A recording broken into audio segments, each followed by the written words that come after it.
अपने संबोधन में प्रधानमंत्री मोदी ने न केवल मुख्यमंत्री योगी आदित्यनाथ की तारीफ की बल्कि विपक्ष पर भी जमकर वार किया। सीएम योगी को लेकर कहा कि योगी जी के राज में ही आज यूपी में कानून व्यवस्था कायम है। यूपी की कानून व्यवस्था पहले बहुत खराब हुआ करती थी, लेकिन अब ऐसा बिल्कुल नहीं है। ऐसे ही काम से हर देशवासी को एहसास होता है कि जिस भावना से उसने अपना वोट दिया उसका सही मायने में सम्मान हो रहा है, सदुपयोग हो रहा है। मैं इसके लिए योगी जी और उनकी टीम को बधाई देता हूं। बुंदेलखंड की जहां वेद व्यास की जन्मस्थली और हमारी बाईसा महारानी लक्ष्मीबाई जी की धरती पे हमें बैर बैर बीराबे को अवसर मिलो, हमें बहुत ही प्रसन्नता। साथियों, एक समय था जब माना जाता था कि यातायात के आधुनिक साधनों पर पहला अधिकार सिर्फ बड़े बड़े शहरों का ही है। मुंबई हो, चेन्नई हो, कोलकाता हो, बेंगलुरु हो, हैदराबाद हो, दिल्ली हो, सब कुछ उनको ही मिले। लेकिन अब सरकार की बदली है, मिजाज भी बदला है और ये मोदी है, ये योगी है। अब उस पुरानी सोच को छोड़कर, उसे पीछे रखकर हम एक नए तरीके से आगे बढ़ रहे हैं। आजकल हमारे देश में मुफ्त की रेवड़ी बांटकर वोट बटोरने का कल्चर लाने की भरसक कोशिश हो रही है। ये रेवड़ी कल्चर देश के विकास के लिए बहुत घातक है। इस रेवड़ी कल्चर से देश के लोगों को और खास करके मेरे युवाओं को बहुत सावधान रहने की जरूरत है। रेवड़ी कल्चर वाले कभी आपके लिए नए एक्सप्रेसवे नहीं बनाएंगे।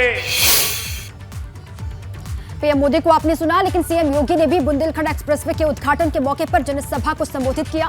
सीएम योगी ने क्या कुछ कहा वो भी आपको सुनवाते हैं। आज बुंदेलखंड के लिए एक ऐतिहासिक दिन है जब आदरणीय प्रधानमंत्री जी के कर कमलों से 296 किलोमीटर लंबे इस एक्सप्रेसवे का उद्घाटन होने जा रहा है। मैं इस अवसर पर पूरे बुंदेलखंड वासियों को हृदय से बधाई देता हूं कि उनके विकास की धुरी बनने जा रही बुंदेलखंड एक्सप्रेसवे यह बुंदेलखंड की अर्थव्यवस्था को और उत्तर प्रदेश की अर्थव्यवस्था को एक नया आयाम प्रदान करेगा। ग्रामीण क्षेत्रों में ग्रामीण आवास से जुड़ी हुई उन तमाम समस्याओं के समाधान के लिए प्रधानमंत्री स्वामित्व योजना,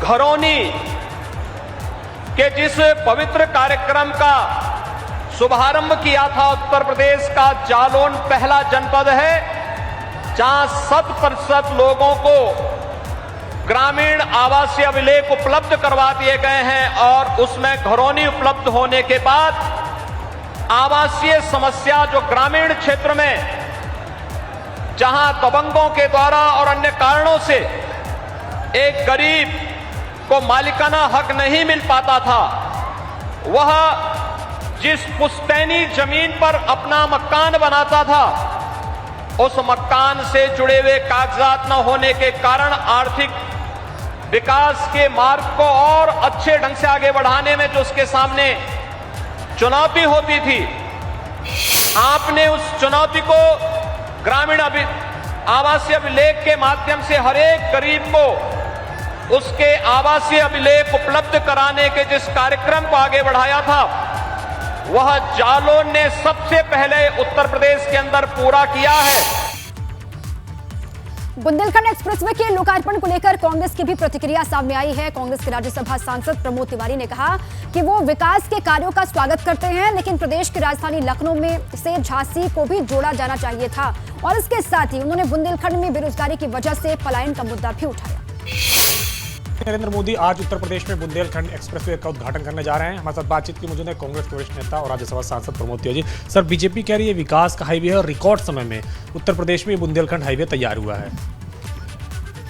कहीं भी कोई हाईवे बने, विकास के लिए कोई कार्य हो तो निस्संदेह उसका स्वागत किया जाना चाहिए। बुंदेलखंड में जो बुंदेलखंड एक्सप्रेस के नाम से बना है, जो चित्रकूट, महोबा, हमीरपुर, जालौन को जोड़ते हुए इटावा तक आएगा, इससे एक बड़े हिस्से की बुंदेलखंड की ज़रूरत पूरी होगी। पर अभी दो ज़रूरतें बाकी हैं, लखनऊ, कानपुर, झांसी, ललितपुर। क्योंकि झांसी ललितपुर जो है वो सचमुच बिल्कुल मध्य प्रदेश के अंदर जाकर बैठा हुआ है और हाईकोर्ट भी इलाहाबाद है, राजधानी लखनऊ है, तो वहाँ से कोई सीधा संपर्क मार्ग नहीं है। तो ये लखनऊ से और इलाहाबाद से झांसी ललितपुर को भी जुड़ना चाहिए।